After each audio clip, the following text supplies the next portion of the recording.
I am back, and I will finally give you my thoughts on all the Trump stuff, on the Fauci nonsense from today. Will Chamberlain is here, Allie, Beth, Stuckey. What an incredible return it's going to be on I'm Right.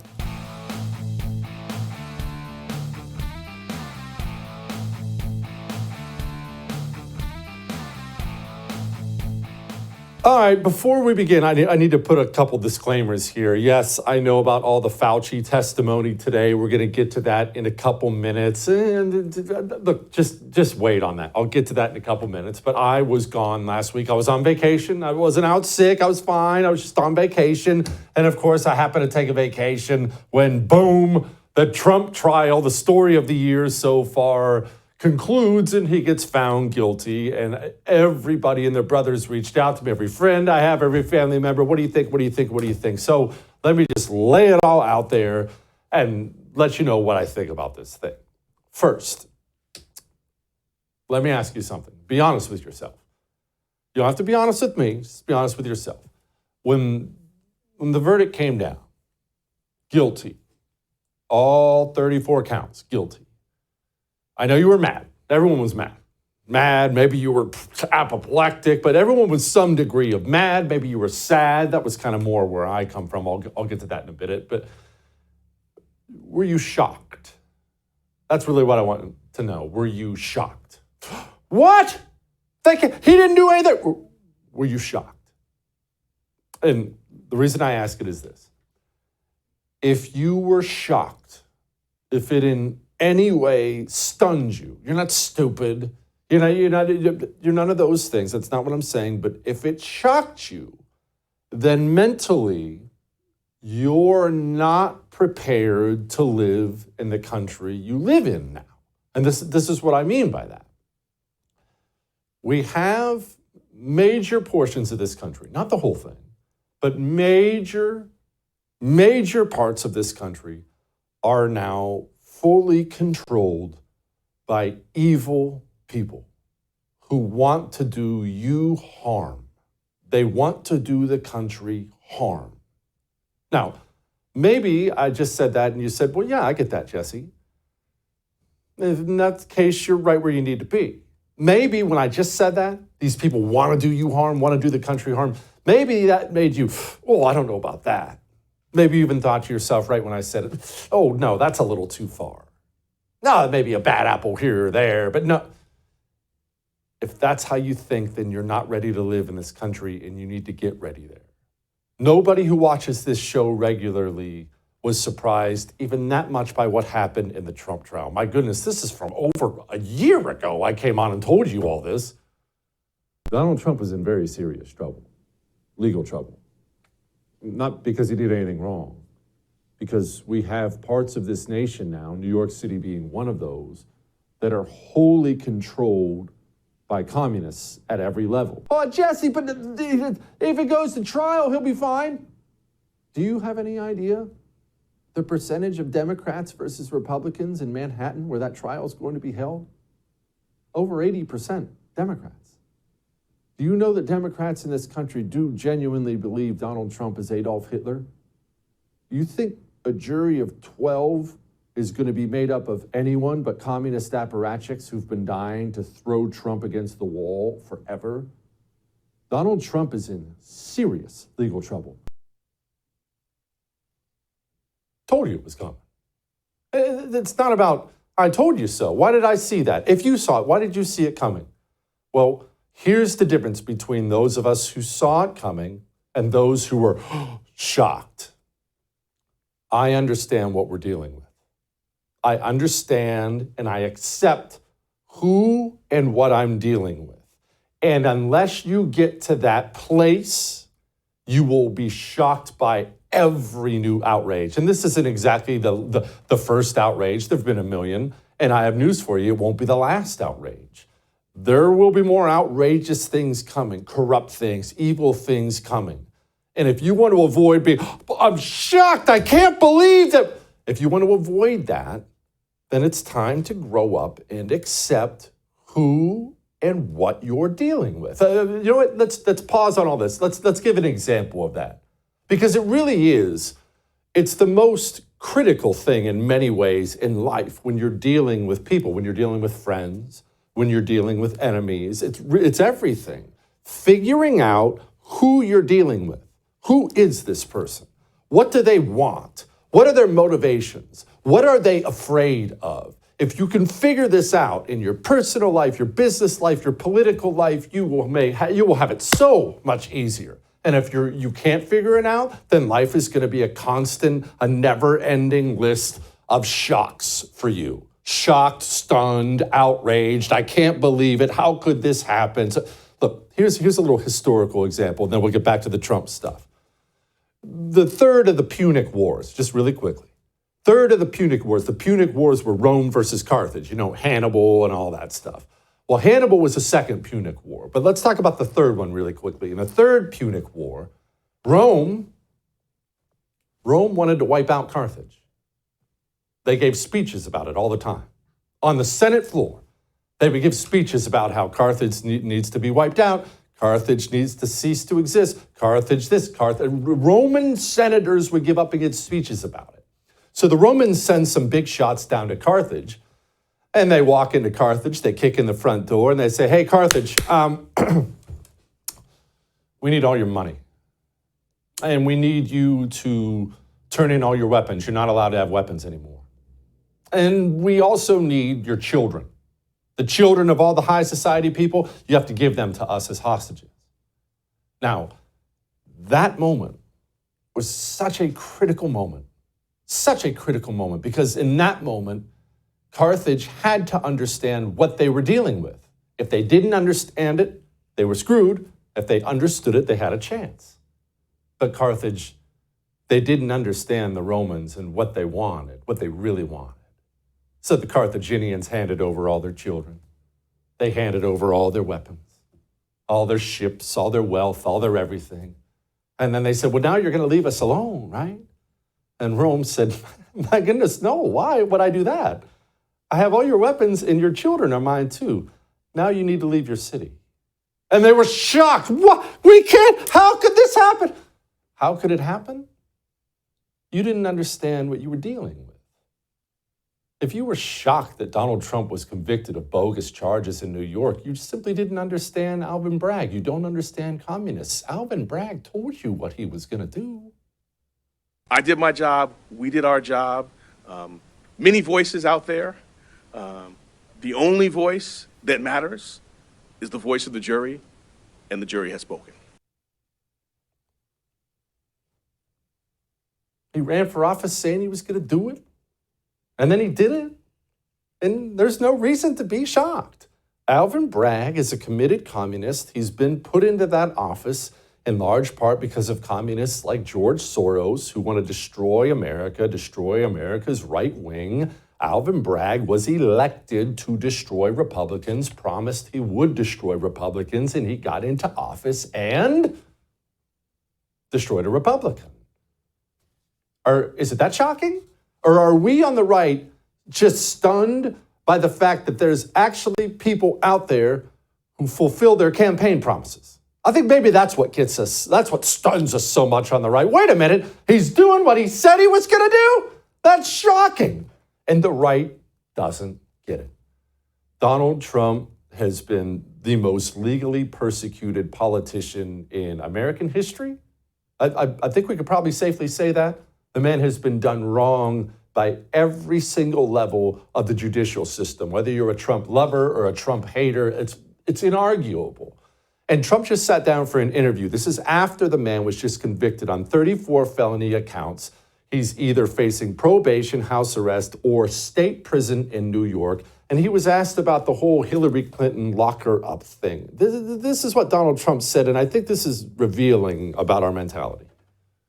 You famously said regarding Hillary Clinton, lock her up. You declined to do that as president. I beat her. It's easier when you win.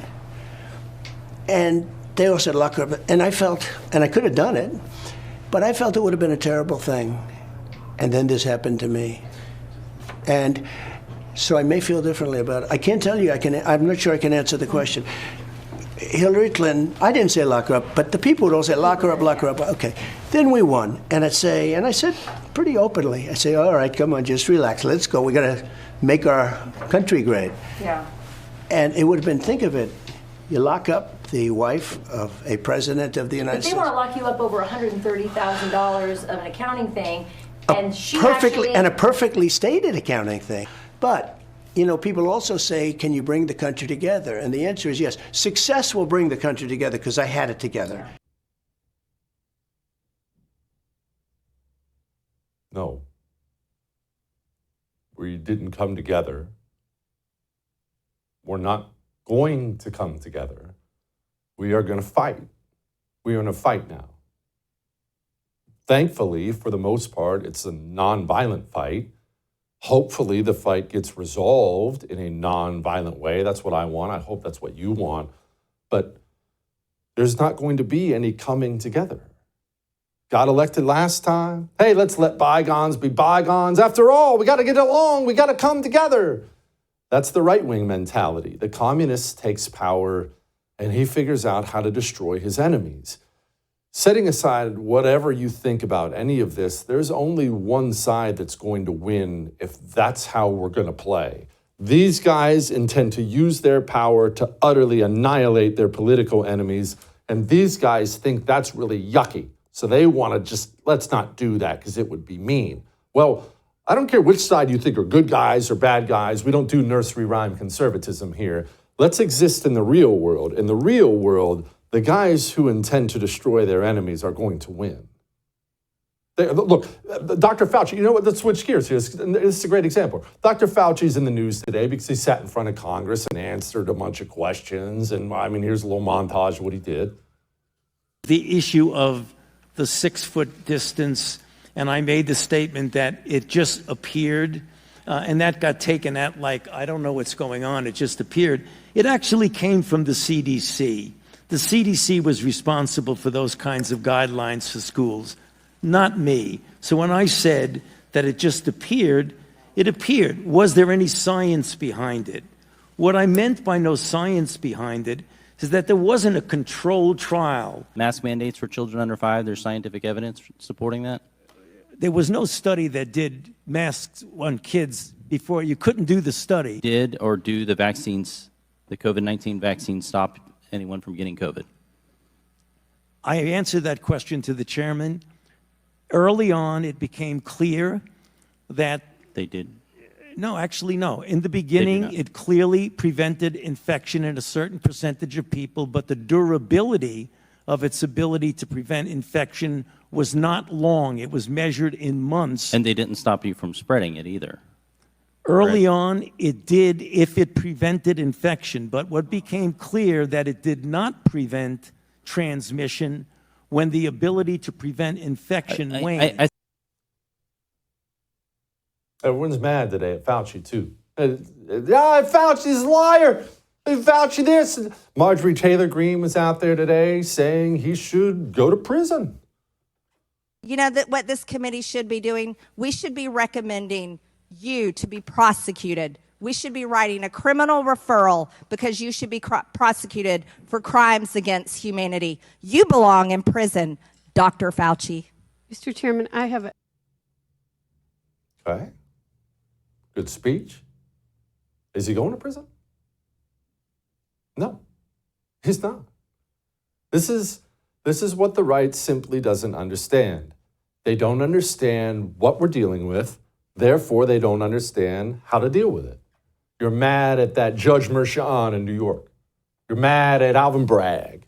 You're mad at Dr. Fauci. And I'm mad at all these people too. We're mad, I'm mad, you're mad, everyone's mad. Okay, but these are not people who seek out your approval or my approval. In fact, these people hate your living guts. They think I'm the devil himself.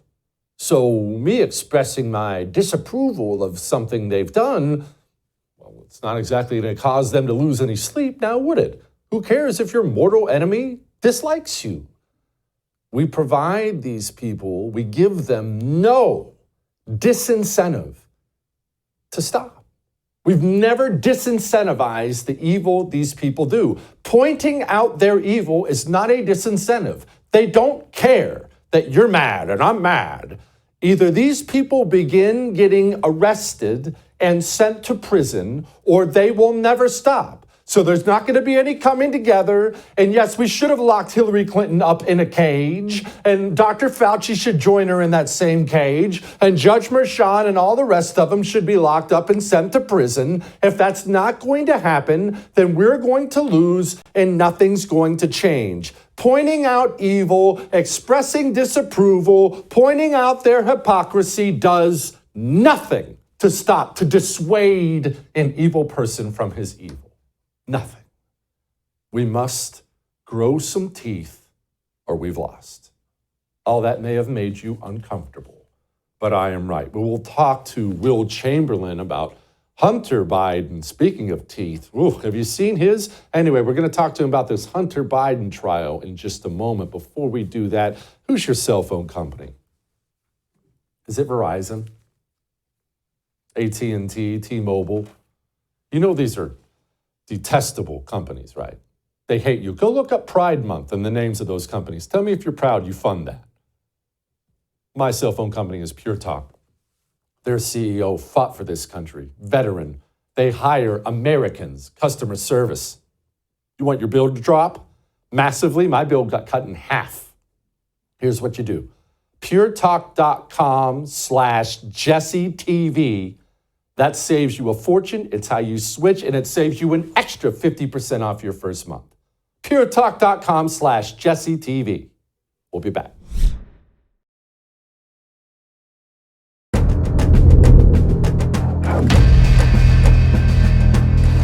All right, Hunter Biden, is he going to prison? No, probably not. I mean, he should. It looks pretty cut and dry to me, but of course he's a Democrat and we all know how that's going to go. But maybe I'm speaking out of turn here. I don't know anything about the law. Jury selection began today. Will Chamberlain knows all about it. Senior counsel for the Article 3 project, and my friend Will Chamberlain joins us now. Okay, Will, what's Hunter on trial for, and is he going to prison? Yes, I think Hunter's on trial for the 2 gun crimes, and he's just dead to rights on them. He's dead to rights on having purchased a gun while being a user of drugs, and he's dead to rights of having lied about it on a form. So I don't see any possibility that he manages to escape criminal liability here. Okay, Will, it's hard to figure out exactly how many crimes this man is being prosecuted for simply because he's committed so many and recorded all of them on video and picture and put them on his laptop, which he turned into someone else. So just to be clear, these are not the tax charges, right? This is a completely separate case. It's hard to make sense of all this. Yeah, I think I'm pretty certain it's a separate case entirely. This is just a prosecution on the gun charges. And it's pretty reasonable for them to approach it this way because the gun charges are such a straightforward slam dunk. I mean, he admitted to being on drugs in his memoir. And at the time that he purchased this gun, it's very straightforward. Okay. Beau Biden's wife, Beau Biden's dead, and Hunter Biden struck up a relationship with his dead brother's wife. We'll just leave it at that. Apparently, Joe Biden just met with her recently. What's going on here? Yeah, I guess Joe Biden met with a person who's about to be a witness in this case, and we heard so much about potential witness tampering in the Trump case baselessly, to the point that the judge in that case put a gag order on President Trump, and yet here, the president is just blithely going to meet people who are about to be witnesses in a trial against his son. In some sense, I'd prefer he just let's get rid of the charade. Just go ahead and pardon your son, Joe. We know that's what's going to end up happening here. Obviously, if anybody's going to use the pardon power for anything, you're going to pardon your son for crimes that he committed. But making a mockery of the justice system by tampering with witnesses seems pretty low even for Joe Biden. Is it illegal? Is he allowed to do this? Theoretically, he could just meet with the person and not discuss anything trial related, and I think that would not be a crime. And that said, it looks really bad, and if there was ever any evidence that some testimony changed as a result, That would be bad. That said, I'll give him the benefit of the doubt in the sense that I can't suspect that this person's testimony is going to be particularly important. Like it's not, the conviction of Hunter Biden is not going to rely on what anybody else says. It's going to rely on literally Hunter Biden's own statements he made in writing. Okay, let's move on to the Trump situation. Will, I've seen a million different legal opinions on what happens from here. Probation, house arrest, is he going to Rikers Island? What's going to happen to Donald Trump and when from here? I mean, there's a range of possibilities. Jail is not out of the question. It's just not. Under normal circumstances in a trial like this one, jail would be unlikely for two reasons. First, his lack of a criminal history would suggest that probation is the more likely sentence. And then second, because there are so many different novel appellate issues that are what's called colorable, meaning not frivolous, serious appellate issues, judges would be loath to send a defendant to jail if there's a what they think is a serious chance that the conviction will be reversed and they'll get out, right? Because that's not just embarrassing for the judge, but it's also bad for the state because the state would then have to compensate the criminal defendant for being wrongfully imprisoned. So normally you wouldn't see an imprisonment in these circumstances, but there's nothing normal about this prosecution. There's been nothing normal about it. I mean, the guy donated to Joe Biden. Judges don't donate to political campaigns. There are codes of ethics that prohibit him from doing so. This guy, even though it was a small donation, but the thing about it is, what's the point of a judge making a $10 donation? It's not going to swing the election. It's to signal that he's on the team. It's to signal that he's on Team Progressive. And then you wonder why this guy seems to keep getting trials that involve Trump or Trump allies. Gee, I wonder, maybe it's because he raised his hand and said, oh yeah, I really like Joe Biden. You should put me in charge of prosecuting Trump. Will, can you explain, because you mentioned the appeals process, and we're seeing a lot about that now. He's going to appeal, he's appealing, but how does that work? Timeline-wise, is Donald Trump going to potentially spend Election Day in prison? Does the appeal process stop that? How does this work? Possibly. The judge will have to, decide on what the sentence is and then decide whether to kind of hold it in abeyance, right? So, if that's what they would normally do if they thought there was a serious appeal. They'd say, okay, your sentence is a year in jail, but we're not going to order you to jail right yet. We're going to wait for the appeals to resolve. And then in the event that you fail on your appeals, then we will bring you back here and order you to report to jail. Now, again, that would be the normal way this would occur. But I don't expect, judges also have the discretion to just go ahead and order you to jail right away and revoke your bail. Like once you're a convicted felon, you're sort of your personal liberty pre-serving your sentence is very much at the discretion of the judge. So it's not like there's a legal requirement that Donald Trump be out of jail. It relies on a judge's discretion, and this judge has abused his discretion at every turn. Oh, gosh. Will, thank you so much, man. I appreciate it. Yeah. Thanks. All right. We'll dig into this a little bit more with Allie, Beth, Stuckey, and a little bit more depth next. Before we get to that, let's do this. Let's get you out of that timeshare you think you're stuck in. Lone Star Transfer will get you out of it. These timeshare companies, they lock you into these timeshares. They don't really advertise that when they're selling it to you. You think you can get out when you're done with it, of course. We used it for some years, we're done with it. And then they tell you, no, it's a lifelong commitment, like you're married to the thing. You're not married to it. Lone Star Transfer will get you out. They will legally and permanently get you out. They guarantee it, and they guarantee it in writing. Make a phone call, one phone call, and let them set you free. 844-310-2646. We'll be back.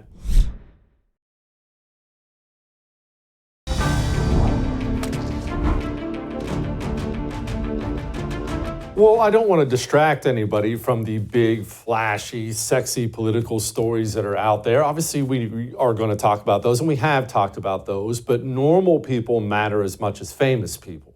Lawfare is on everyone's mind now because Trump just got convicted of 34 felonies, which, yes, are bogus, but normal people who aren't famous, they're never going to be president, Their lives matter just as much, and they're being destroyed. A 75-year-old woman was just sentenced to 2 years in the clink by Biden's DOJ.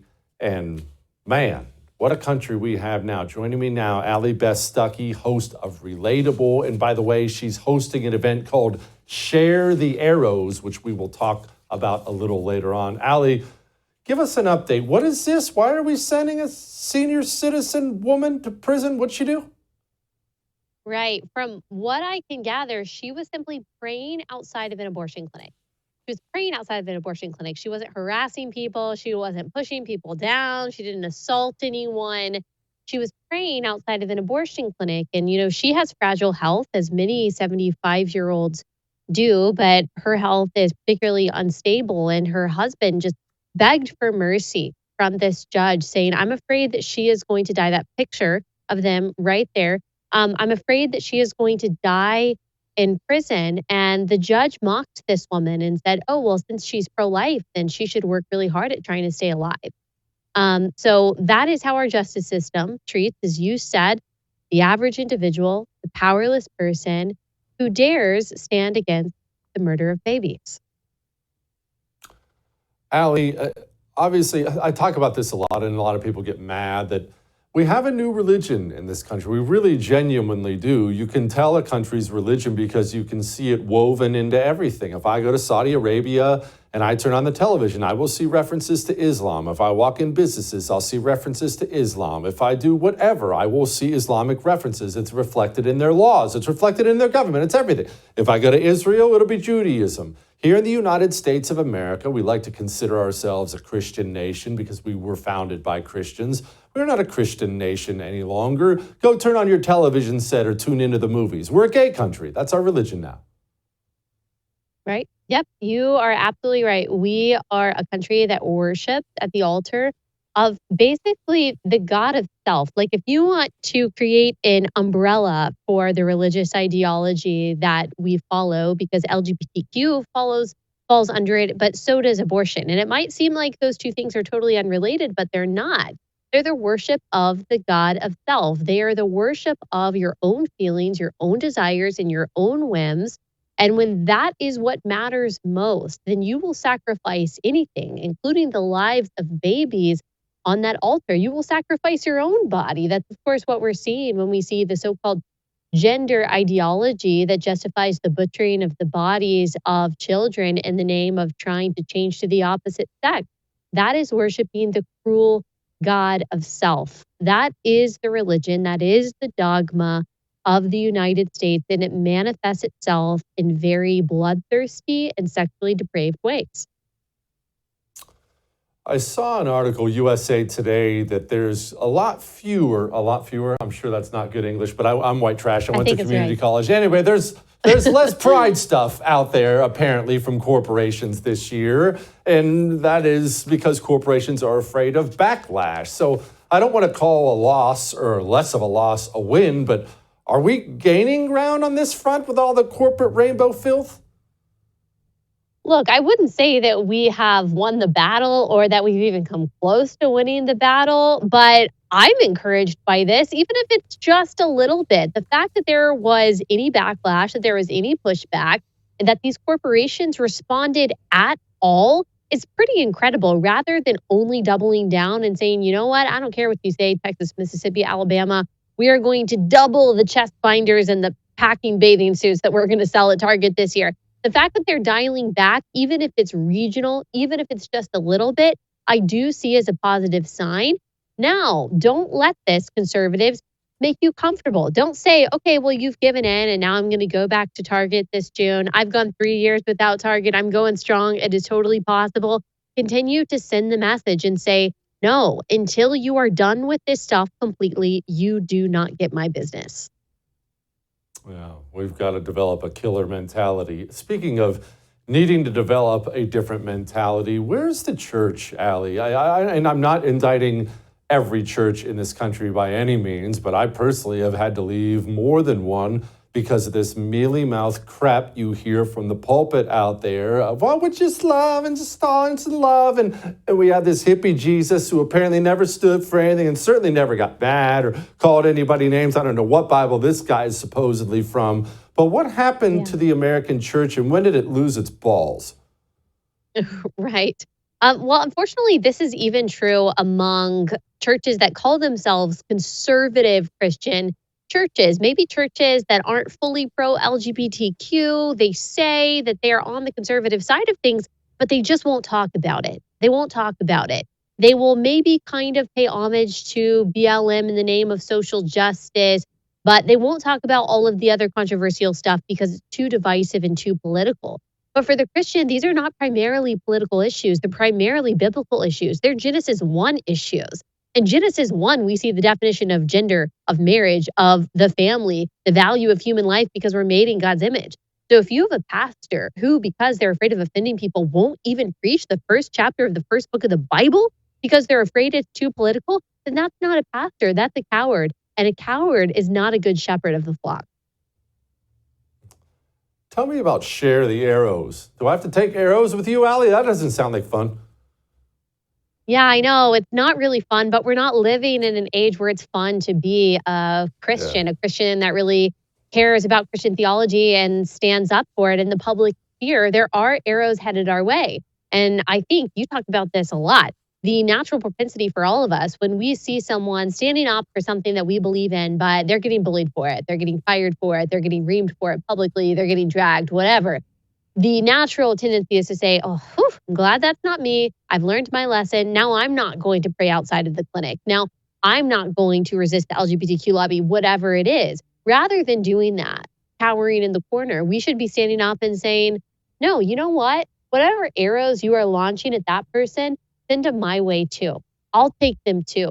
And that's not without consequence. That's not without danger, but it is the only way to push back. It is the only way to inspire courage. Courage begets courage. Courage is contagious. And when we all stand up together, I'm not saying that we have the power to change the trajectory of the country. I hope we do, maybe not. But at the very least, we can remind each other that we are on the right side, that we are on the side of truth, and we can keep each other sane. That's what this event is about. Share the Arrows. It's in Dallas, Texas on September 28th. We've got Rosaria Butterfield, Elisa Childers, Abby Halberstadt, Francesca Battistelli. I will be speaking too. You'll be coming together with thousands of like-minded women to be equipped and empowered to face the craziness and the chaos of our age. How about that? That's quite a lineup. If I wasn't a dude, I would show up at that. Anyway, Allie, appreciate you as always. All right. We got Doug Brunt. Talk a little history with Doug. He's Megyn Kelly's husband. Before we get to Doug, let's talk about your coffee. I want you to drink better coffee. I'm not insulting the quality of your cup of coffee, but the coffee company itself. Look, you want an eye opener? Where do you get your coffee? Go look up the name of that company in Pride Month. Tell me what you see. You fund that. I can look up Blackout Coffee all day long. You know what I see? References to God, country, life, guns. Blackout Coffee shares and promotes my values. And they deliver me the best coffee I've ever tasted in my life. There's only one place I'll go. blackoutcoffee.com/Jesse saves you 20% off your first order too. So go get some, all right? We'll be back.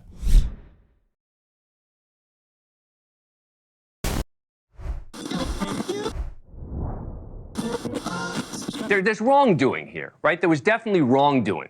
Whether it should have been a crime is a separate. What's the wrongdoing? What's the wrongdoing? All right, number one, it's paying $130,000 to a porn star to keep her quiet. That's to try to protect your campaign. Can we at least agree that's wrong? That's not illegal. When you're doing it to protect the campaign and you are spending money on it, then now I'm going to switch back to the legal.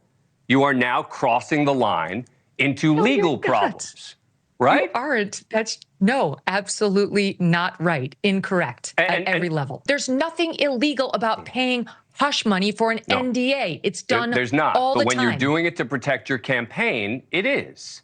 That's the difference. No. What law are you citing, Dan? Campaign finance laws. You're not allowed to give the... You don't know what you're talking what about. What are you talking? You're wrong. Explain to me. Let me explain it to you. Tell me what I'm getting wrong.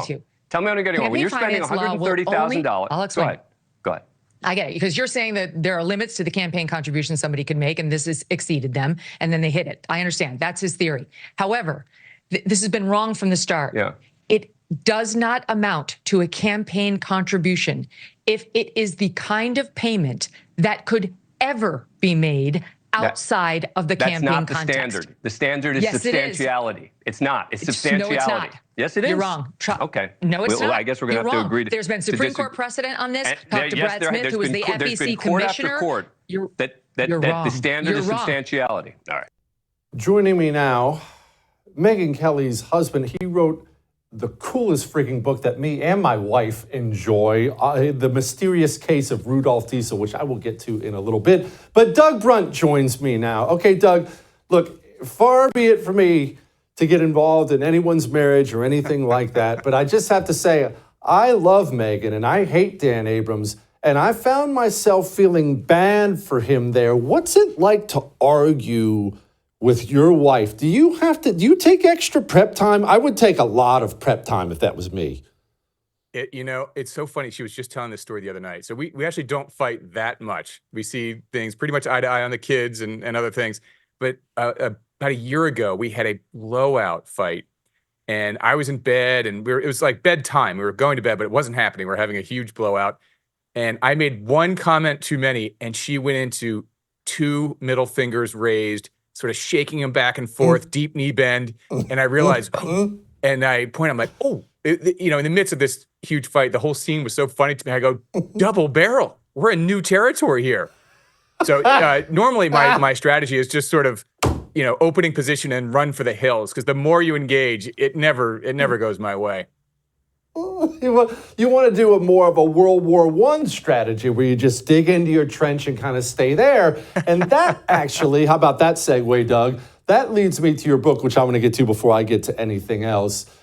Rudolph Diesel. People, they have heard of Diesel, right? But they have never heard of Rudolph unless they're talking about the reindeer. Will you explain just a bit about this book? It's hard to find a book that I and my wife both enjoy. Yeah, it has elements of everything. It's sort of a biography and a 19th century primer, but it also turns into this Agatha Christie mystery at the end, because in 1913, right before World War I, Rudolph Diesel disappeared. And at the time, he was a huge celebrity. He was like the Elon Musk of the day. And when he disappeared off this passenger ship in the North Sea, people thought he might have been murdered either by Rockefeller or by Kaiser Wilhelm, the Emperor of Germany. And there's a whole mystery around it because diesel technology was just emerging. I mean, even still today, it's the primary power source for the world. It completely powers the global economy to this day. But 100 years ago, it was just emerging. It was the only option for submarines and U-boats. Every navy in Europe was scrambling for diesel power to establish their submarine and U-boat program. So that's why he was sought after by all the governments of Europe.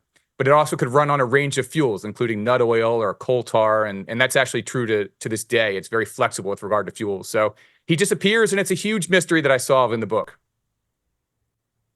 I'm not going to ask you to give it away. People can go get it. Highly recommend you get it. But along those lines, we're told so many lies by history books. I'm sure you are a historian, or at least a history fan. I'm a history fan. And it blows me away, Doug, how many I'll read 5 different sources and have 5 different versions of the exact same event with 5 different sets of facts for dates, for names, for this or that. It makes me question everything. I look at all this Trump trial nonsense, and I think, what are the history books going to write? It feels like we've always been lied to about everything. Is that too extreme? It's always been there. There's always been partisan coverage in newspapers, even in the events surrounding Diesel's disappearance. In the weeks after, there was all sorts of conflicting reporting in the newspapers. And as history gets it, as the saying goes, what you and Megyn and Dan Abrams are doing, you're writing the first draft of history. There's a lot of conflicting reporting there. And I think in the same way that consumers of news today need to go to multiple sources, you need to listen to Jesse Kelly and Megyn Kelly and The Daily from the New York Times as you cover history. If you want to learn about World War I, you should read Barbara Tuchman, who was a little more Allied friendly. And then there's another terrific book by Christopher Clark called Sleepwalkers, which has a little bit more of a of a German perspective of how things got started and went down. So it's always good to multi-source, whether it's today's news or history. Doug, I want to focus on the history aspect of this because this is one of the things that drives me crazy, trying to find something modern historically that's not completely twisted up as being anti-West, anti-American. And they're out there, Hampton Sides writes some great things. But look, you downloaded some random history podcast, you'll be 10 minutes into it and learn just how bad America sucks. So if you're a parent and you want to learn more about history, you want your kids to learn more about history, where do you send them? You guys have, you have kids? What do you do? What do you tell them? Where do you send them? Well, right now, we actually had to switch schools for some of this because when our kids were, second grade, they were doing an American Revolution project and they didn't know George. They knew the names of 15 slaves. They were sort of doing it from that perspective. But it was their first go at learning the American Revolution. And they didn't know after 2 months who George Washington was. They were learning everything else. And that school has actually sort of walked back a lot of its curriculum that went way, way out there. But it is scary. But I'll tell you, there's one podcast that I love that covers many topics. Dan Carlin does a great job. He has this one podcast called Hardcore History. Our kids were learning about the ancient world and Persia and Greece and the Trojan War. And so that would be one recommendation. But you do have, as a parent, you've got to get involved. These schools, they want to set up sort of a wall between parental involvement, whether it is regarding gender or history or the curriculum. There's no sort of handshake between the parents and the schools. They want to take your kids, and once they get in the school building, they've got them. And they don't really want any parental involvement or, there's no way for the parents to sort of get in there and watch what's actually happening. But I think as a parent, you have to make that happen. Yeah, you do. Tell me about your podcast.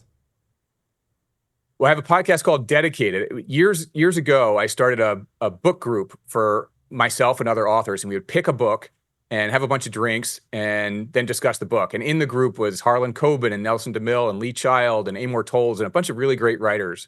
And I was talking to some folks at SiriusXM about it, and they said, "This is a show. You should do this." And so that's basically what I do. I have on terrific writers. We start each episode with their favorite drink. So we've made martinis and Manhattans. And Jack Carr, we were just sipping bourbon. And then we talk about their lifestyle, though. It's not really about the latest book. It's more about how they approach the lifestyle and how they approach their work and things they do when they're not writing and how they got started and what it was like when nobody knew who they were. And so for anyone who has a writer they like, I've now done more than 70 shows. You'll probably find the writer on the library of episodes. And it's a great way to get to know the person. Doug, I wish more people, just wrap this up here, I wish more people knew more about World War I. I understand why it got overshadowed because in virtually every way, the second one was more terrible, more widespread. But man, World War I was just butchery, unlike anything the world had ever seen on that scale. Yeah, and it really changed the way the world lived. Think about the number of empires that crumbled as a result of World War I. There was the Ottoman Empire, the Russian Empire, the German Empire, the Austria-Hungary Empire. All of that went away, and the way people lived in Europe and the world really changed. It was a hinge point in history that show Downton Abbey actually gets pretty well. We went from this feudal lifestyle, and the Industrial Revolution was happening already, so people were moving to more urban centers, and the economy was becoming more centralized. But World War I really accelerated that and changed the way people lived throughout Europe. And to your point, World War II happened so quickly on the heels of it that just as we were digesting this crazy calamity that really had no guiding principle to it, when World War I ended, everyone looked around like, why the hell did we just do that? Was it a bunch of, petty rivalries between these monarchs who were cousins? The Russian emperor, the German emperor, and the King of England, they were all cousins, and so they ended up fighting each other or with each other. And there was very little sort of guiding principle behind why it even happened. And just as we're trying to digest all that, as you say, World War II breaks out. So as a matter of covering it historically, it really was sort of paved over. And so I think there's a lot of unexplored history in there for people to examine and talk about. I agree. Doug, thank you, brother. Come back soon. I appreciate it. All right.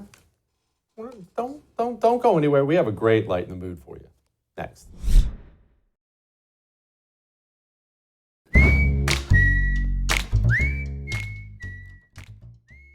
All right, it is time to lighten the mood, and history is full of iconic duos who have changed the planet. It is full of it.